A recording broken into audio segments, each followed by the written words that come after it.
Have you ever stopped to wonder, how does the dressed crab we all enjoy arrive at our table?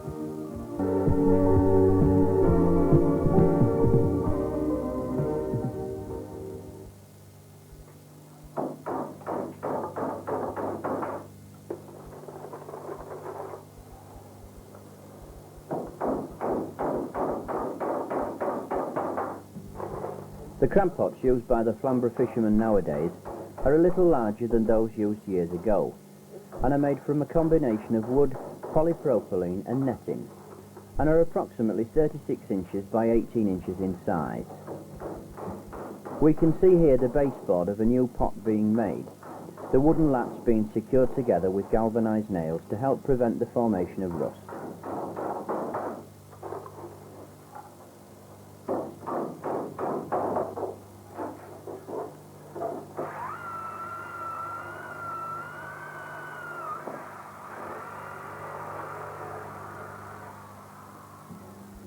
The well-known shape of the crab pot is first created by drilling 8 holes into the wooden baseboard.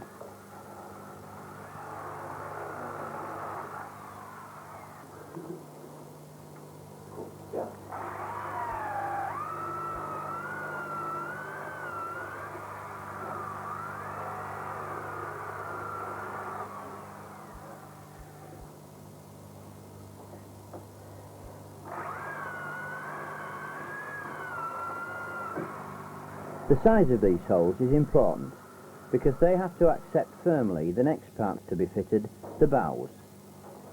These are made of polypropylene, and each one is fitted into the baseboard and bent over to form the familiar crab pot shape. It is to these bows that the netting of the pot is attached to, and at this stage 3 out of the 4 bows are fitted into the baseboard.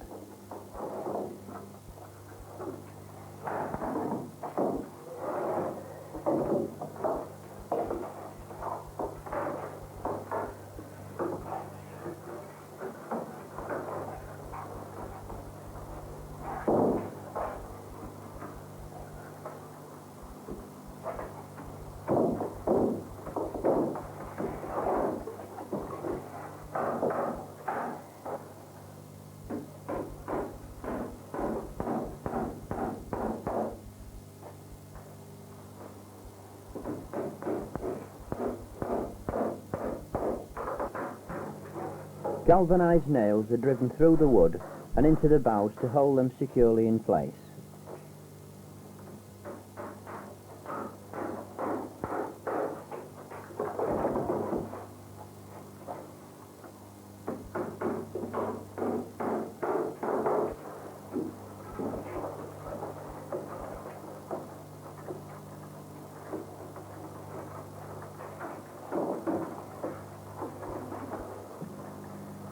"Will you walk into my parlour?" said the crab pot to the crab. Yes, even a crab pot has a parlour, and it is this part of the pot that we can see being made now.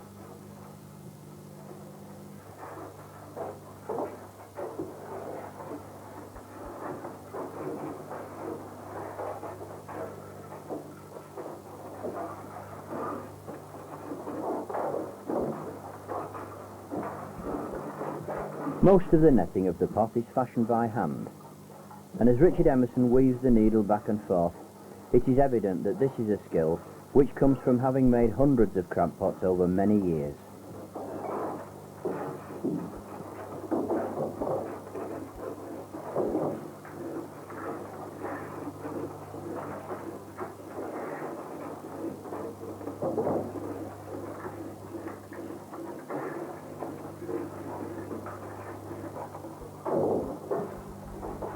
The most amazing part of watching this intricate work is that no plans are used, no gauges or jigs, just instinct and inborn skill.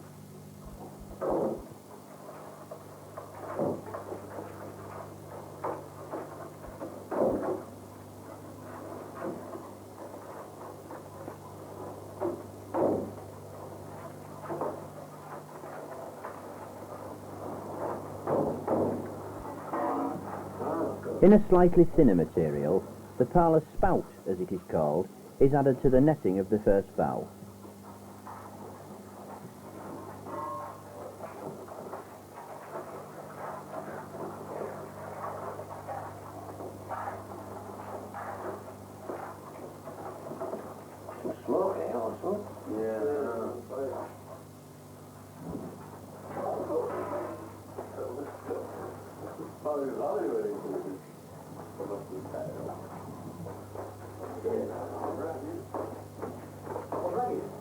After the parlour spout has been completed, the fourth bow is fitted into the baseboard, and we can begin to see the crab pot shape beginning to form. This will again be nailed securely to the baseboard with the same galvanised nails. It really is amazing to watch something being made with the most basic of tools, not even a screwdriver, a design that has hardly changed over the years and yet still works with the utmost efficiency.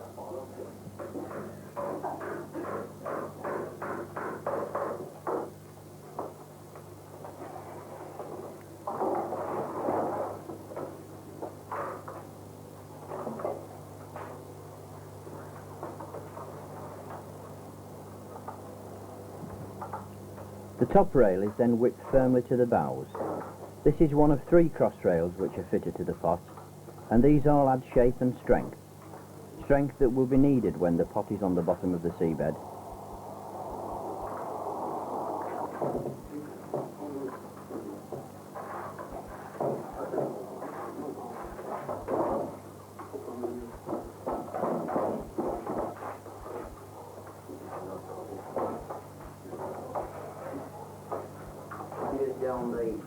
The parlour spout is tied to the end bow to keep it in the correct position, and we shall see later the part which this plays in the catching of the crabs.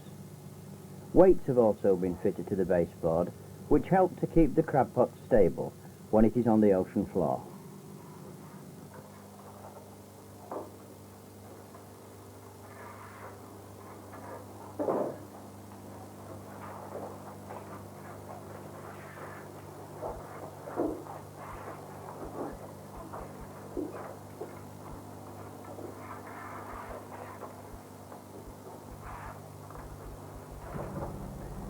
The main netting is brought in ready-made and is fitted around the crab pot using the same skillful technique as before.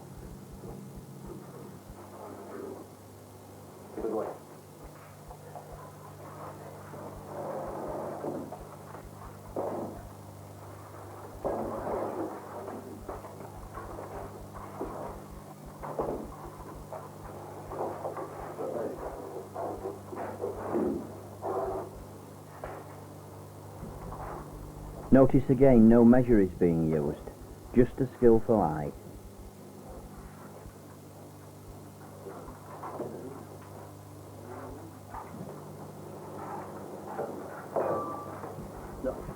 The entry spouts, where the crabs get into the pot, are then made. One in the middle of the pot and one at the opposite end to the parlour.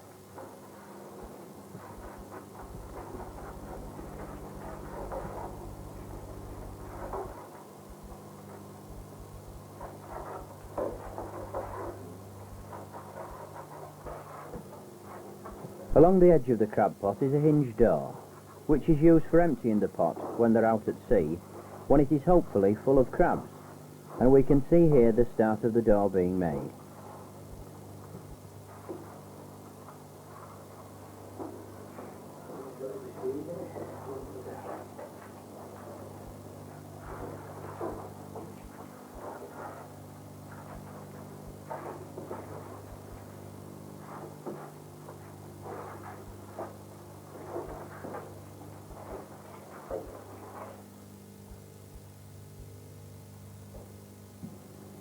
The weights in the baseboard are usually made from old window sash weights, and approximately half of one of these is used for each crab pot.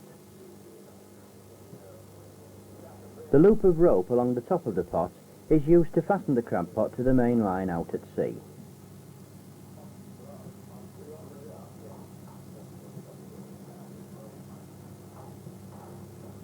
The crab fishermen usually work around 400 pots each season, and due to the tremendous amount of battering they receive on the seabed, 150 to 200 new ones have to be made each year, along with repairs to some of the previous year's pots. The door which Richard has just had open is the one which is used for emptying the pots mentioned earlier.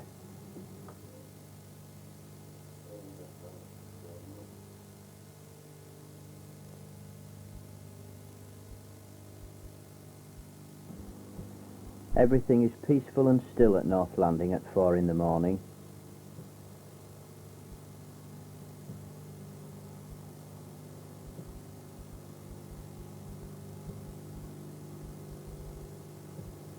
The car park, which is usually full of tourist cars, is empty.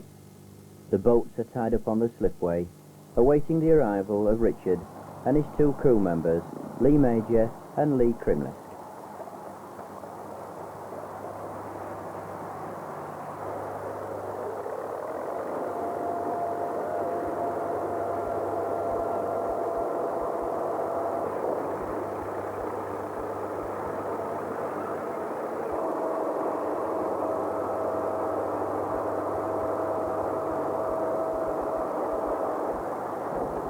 The fishermen load up the boat with fuel, empty boxes, and of course the bait, which is usually small dabs or mackerel.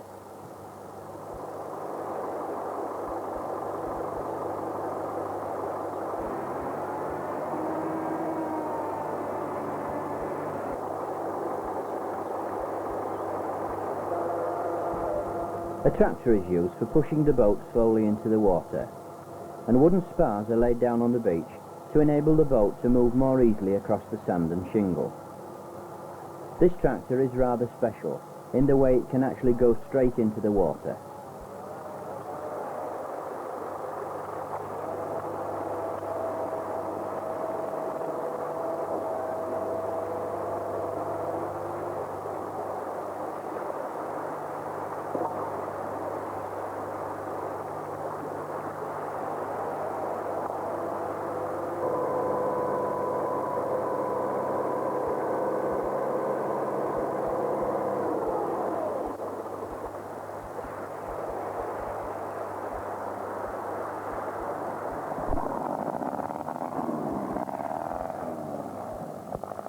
Once the boat is afloat, the engine is started, everything is checked, the rudder and tiller fitted into place, and the men prepare for another long, hard day's crab fishing.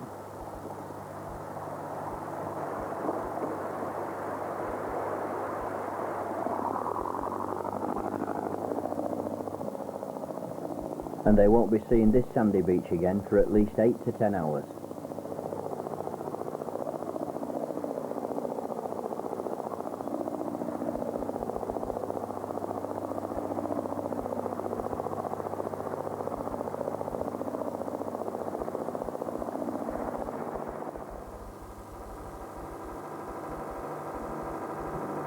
Later in the day, we've set off from North Landing to look for the crab boat, and can see in the distance the 400 feet high white chalk cliffs of Bempton.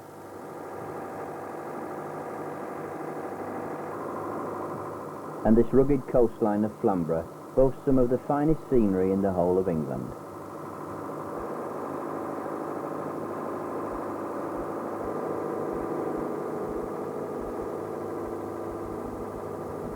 Passing another crab boat, we're close now to the Flamborough Lighthouse, which can be seen upon the headland, and we're told by a boat that is fishing here that Richard's boat is 4 miles off the head at the other side of the Smethwick Buoy, and this is where we find him.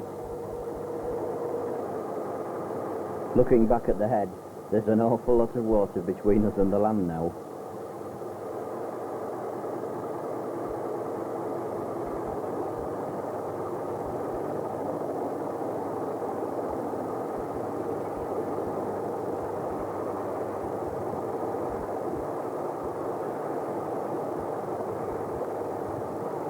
As the crab boat pulls alongside us, we're told we've arrived just at the right time, as they are preparing to shoot the next fleet of pots.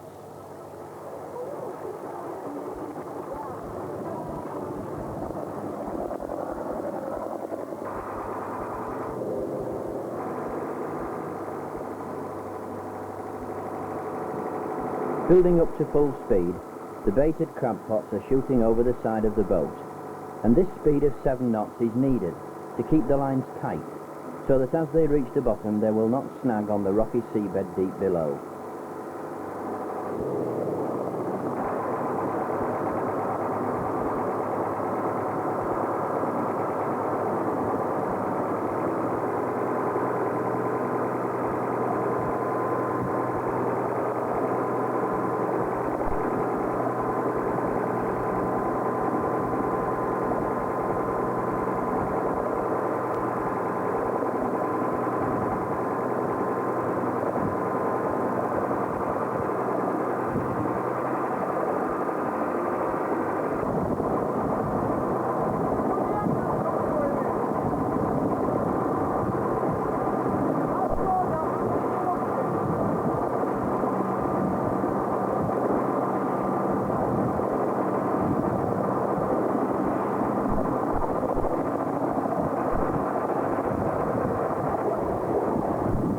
After the last pot has gone in, an anchor is dropped, followed by a marker flag.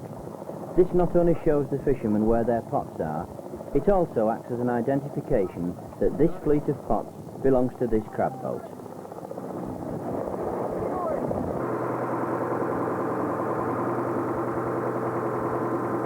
As the crab pots sink to the seabed, we'll have a look now at exactly how a crab pot works. The crab enters the pot by either the side spout or the end spout, attracted by the bait, which is fastened to the bait band here. Not being able to exit the way it came in, it tries to climb out via the parlour spout, and drops into that part of the pot called the parlour, shown here, in which it is then trapped.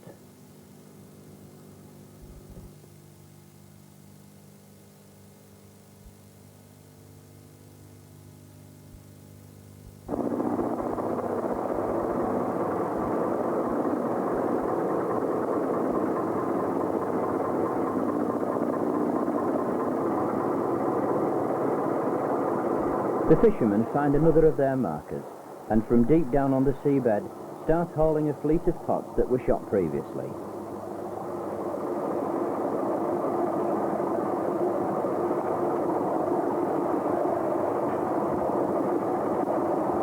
The pots are brought up one by one, and each is emptied of crabs, and any that are undersized are immediately returned to the water.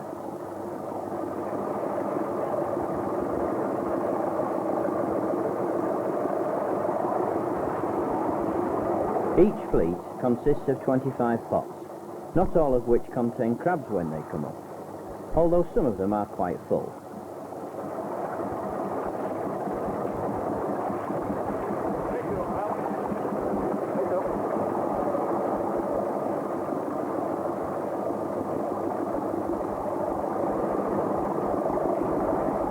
As the boat is steadily moving backwards over the line of pots, once hauling has started, the work is continuous and non-stop.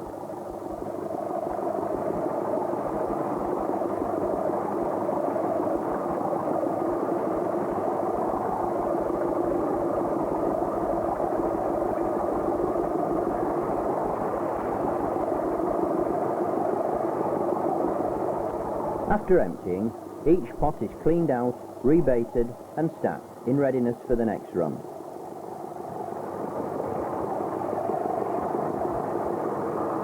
And sometimes lobsters, as well as crabs, find their way into the pots.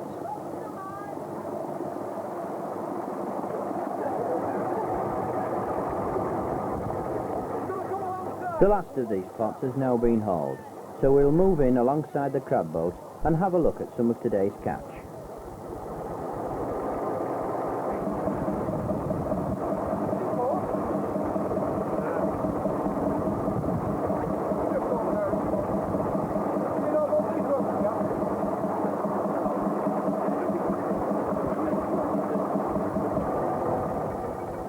The fishermen will now be going to shoot the rebaited pots, so we'll leave them to continue with their work.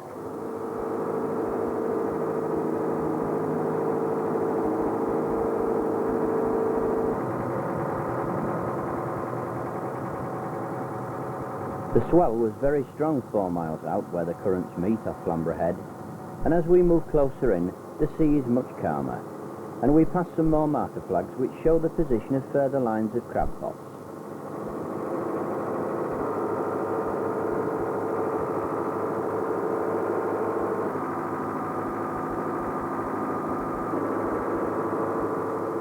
Nearly home now, and for the not-so-seaworthy of us, the beach of North Landing is a very welcome sight.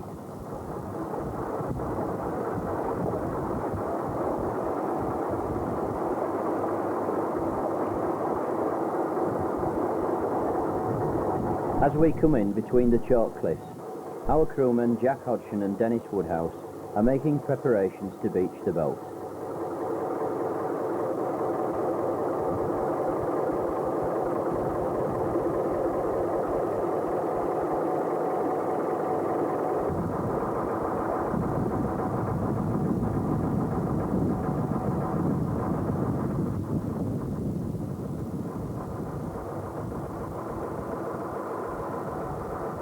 As the boat has to be pulled ashore, it first has to be turned round in order to reverse into the beach.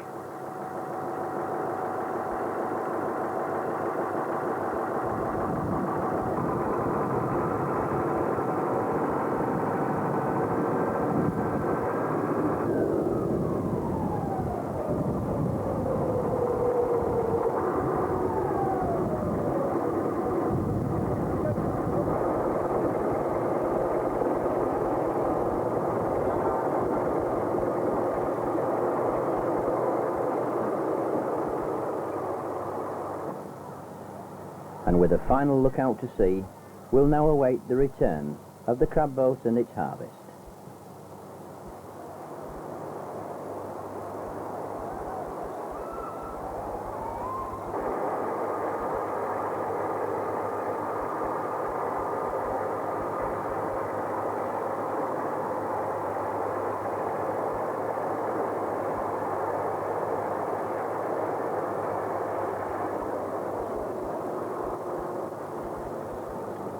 It is now 2:30 in the afternoon, 10.5 hours since the little crab boat put out to sea, and as they come in followed by the breaking waves, Richard and his crew will certainly be looking forward to a well-earned break.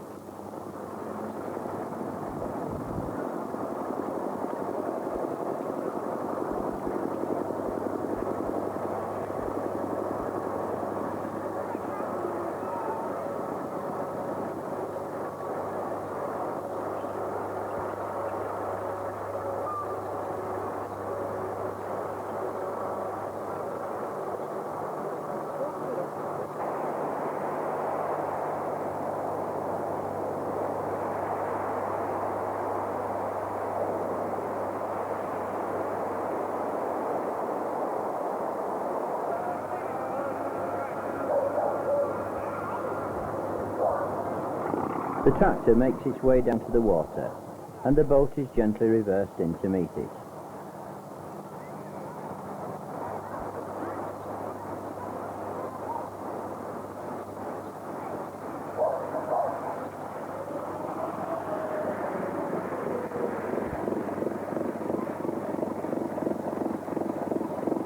You can see what was meant earlier about the tractor being able to go right down into the water.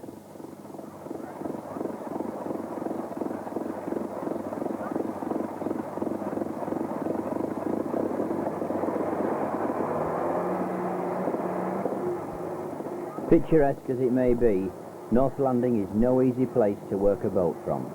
You can't just tie up and hop off the boat.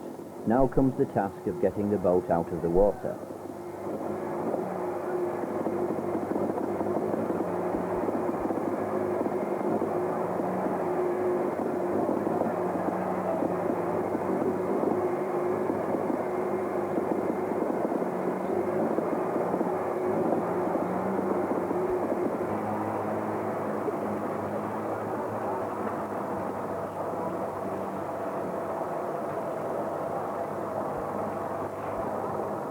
The Land Rover comes down to collect the catch, which today has not been too bad, and this always creates an interest for any tourists who are down on the beach at the time.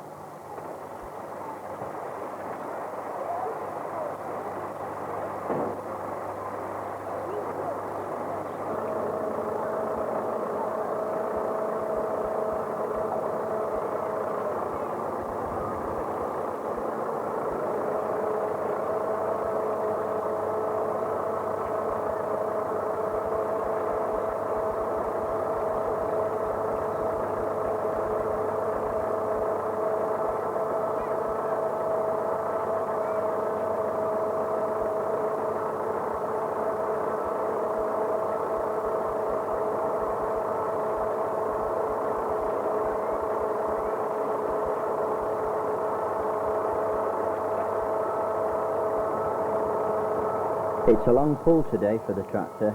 The tide is low, so there is a long way to haul the boat. But just imagine the days before they had the tractor. The boats used to be pushed in and out of the water by the Flamborough fishermen with their backs.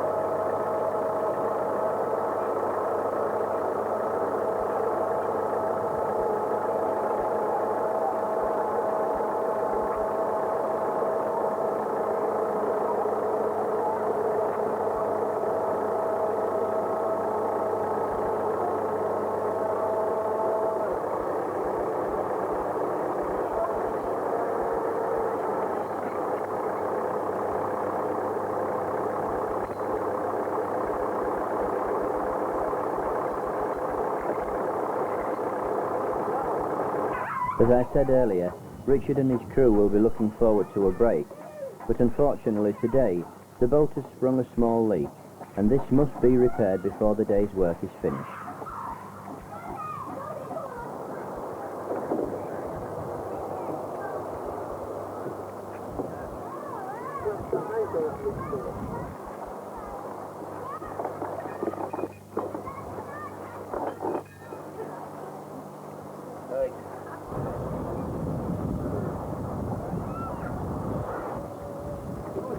Can you put it back on there a minute? Here it is, yeah? Now it will. Is the leak your side? No, we'll walk banking around. What? Clear then. 1, 2, 3, hell then. Back a bit. To enable the repairs to be done, the boat has to be turned on its side, and at this point we leave the fishermen on the beach and turn our attention to the next part of the story of crab fishing, the boiling of the crabs and the final preparation for the dinner table, the dressing. And this is done by another well-known Flamborough family, the Wilds. And before Alan here can boil the crabs, they have to be immersed in fresh water and left overnight.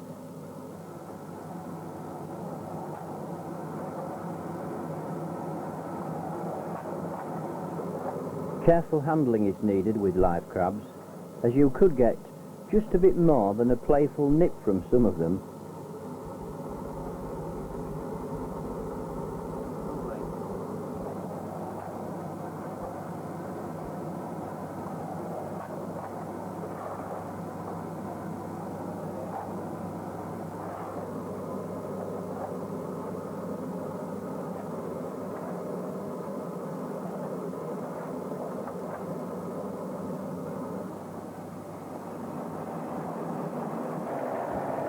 This tub of crabs will now be left overnight.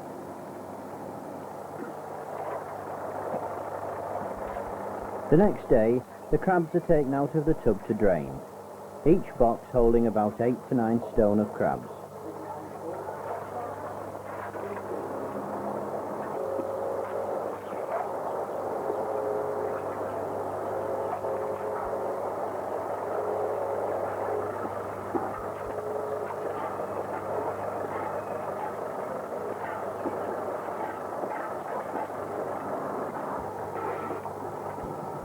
The copper which the crabs are boiled in will hold about 12 stone of crabs, but today's boiling will only consist of about 8 stone.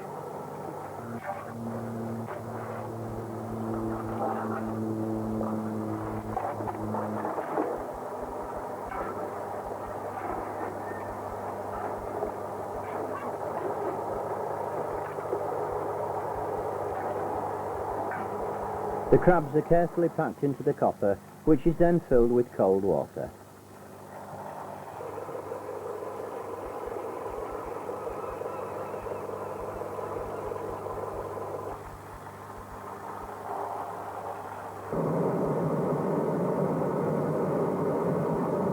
The gas is lit, the lid put on, and the copper is left for the water to come up to the boil.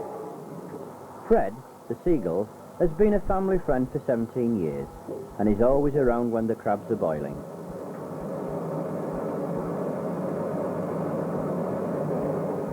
He's up there, look, on the garage roof, waiting for bits of the crab fat that come to the surface of the water in the copper.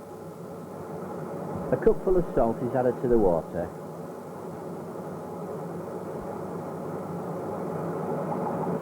and after about 20 minutes boiling, the crabs are ready.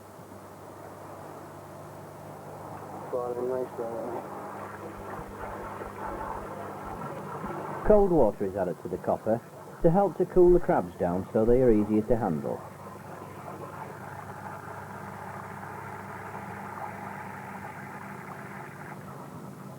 And the waste tap is also cooled to stop the heat bending the plastic pipes. Each crab is then carefully scrubbed to clean off any residue from the boiling.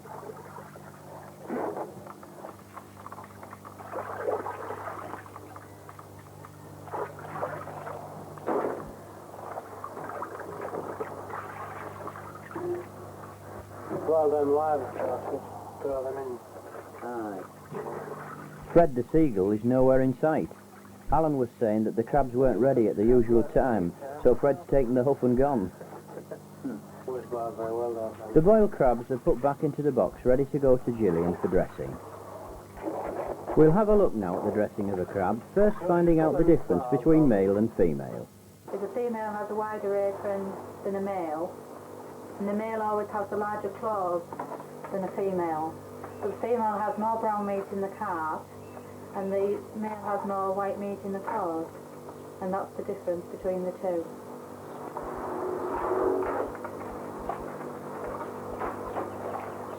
To dress a crab, you pull at the side, open at the end there, into two.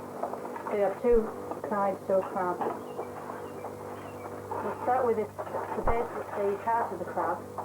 You crack this with your base of your hand, so it just cracks off round the line. You just push the nerves forward, and the stomach sac will come out. And all the meat in there now, all the brown meat in there is all edible. You can eat all that in there. So we'll just put that to a side, and we'll come on to the main part of the crab. The only things that you can't eat are the dead men's fingers. They're actually the lungs, but they do call them the dead men's fingers. The dead men's fingers are around the bottom of the bickle, and the same at the other side. So when all the dead men's fingers are all up, that's the only part that you can't eat in a crab. Now then, to get into, there's all white meat inside the bickle. You pull the claws off towards you, just like that. So it brings the majority of the meat out onto the end of the bickle, end of the claw rather. Because inside the bickle there's all cavities. And that way, if you pull the claws off towards you, it saves you getting all the little tiny bits in. So we'll do that all the way around. And there's one for the larger claws as well.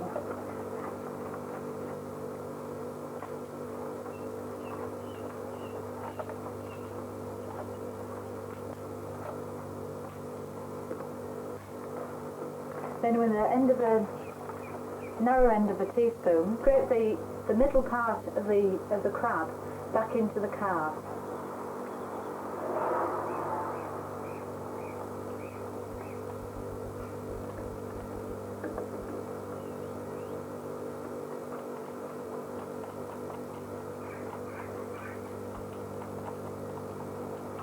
Because all this is all edible as well. And you just mix it in with the calf.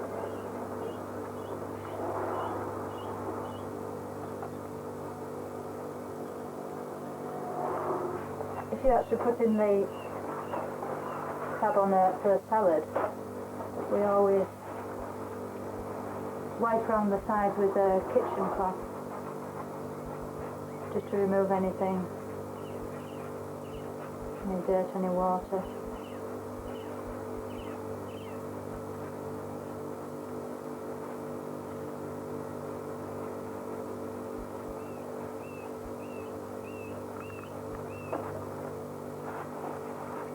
And that's all ready for the meat to put back into the can. So at the end of the teaspoon, just take the bottom of it, if it's a female one, just remove the front part of it. End of a teaspoon, scrape the meat out of the socket,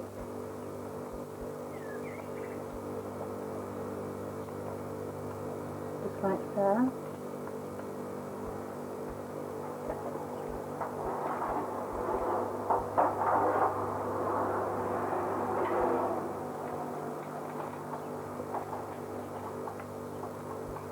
As you can see, there's all cavities inside where the legs have been, and that's what you actually avoid the bits getting into.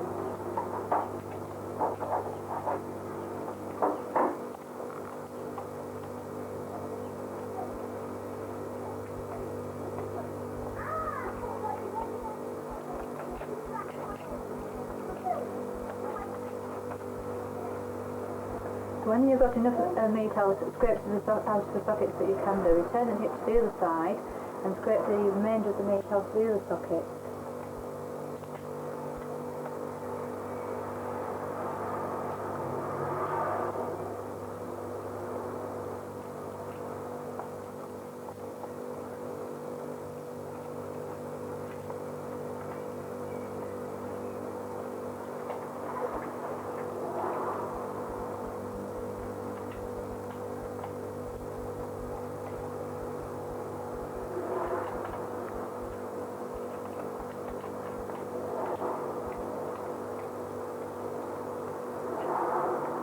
When all the meat's out of this side as well, you take the bickle of the crab and a knife and cut it down the centre of the bickle. Then taking each part at a time, you turn it to one side, and where you've scraped the meat out of the sockets down here, you cut your knife along there.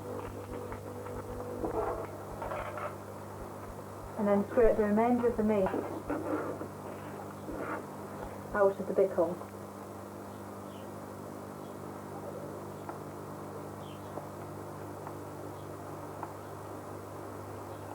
But just keep on scraping the meat out, because there's quite a lot of meat inside here.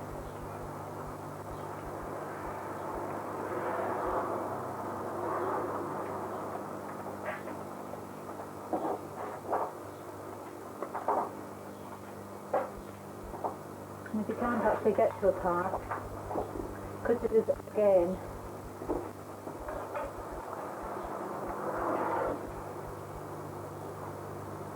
And you can see there's all meat within these cavities.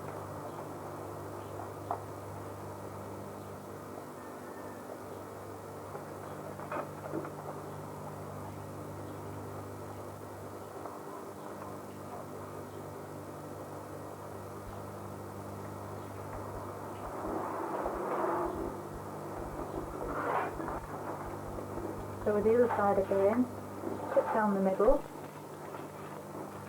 the socket.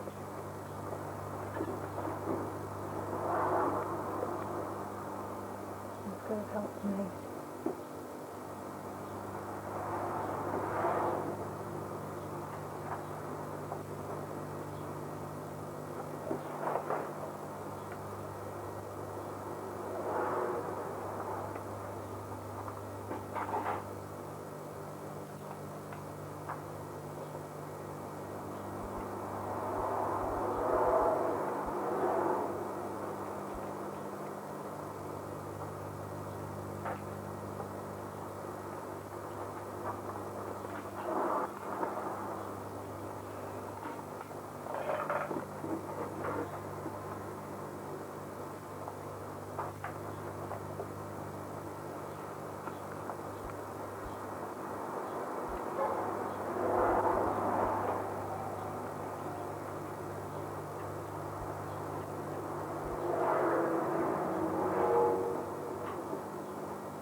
You actually do it, all the meat on the end of the flour is all edible.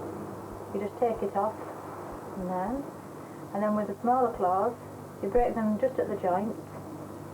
Sometimes the meat will come out on the end and other times it won't. So you just crack the claws on the inner side, on that side. Just crack it once with a rolling pin. And there you'll find inside quite a lot of meat. You just pull, and again with an end of the teaspoon, as you pull the meat out,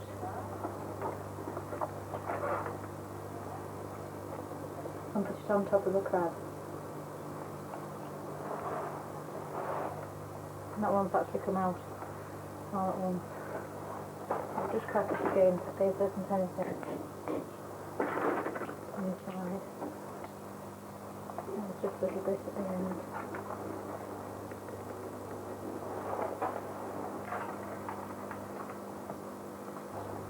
We'll save 2 crabs for decoration, so we just break the ends off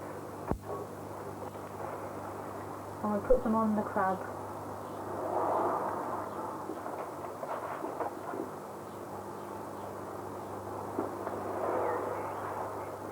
Like so.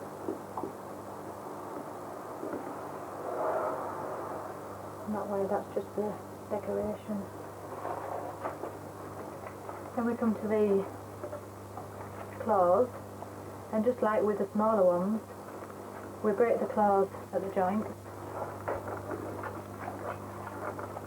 Take the inside of the, clean the inside of the first claw to put it, spoon in again and just bring the meat out. The claws always go to the top. And this is the third part of the half strip of crab.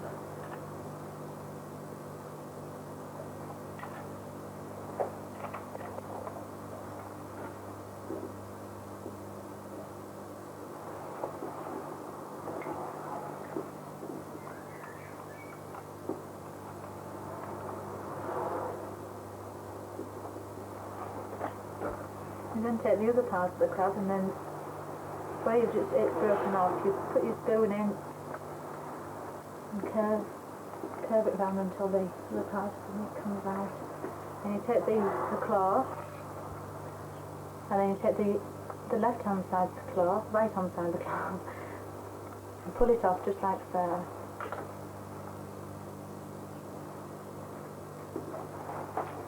Then on the inner side of the claw, because it's always softer,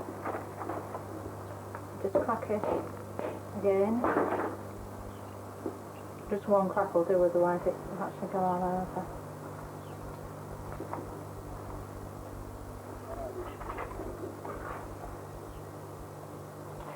And scrape the meat out.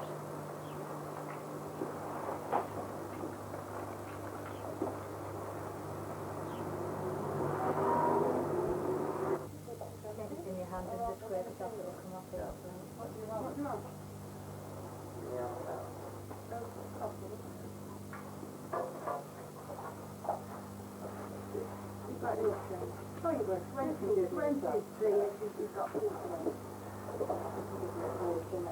And that's actually the finishing stage of the dressing the crab. Doesn't that look delicious? And I can assure you it was, as I was fortunate to be given this crab to take home for our tea. And I'm sure that you, along with us, would like to give our thanks to the crab fishermen for letting us take a look at the fascinating way in which this seaside delicacy is brought to our table.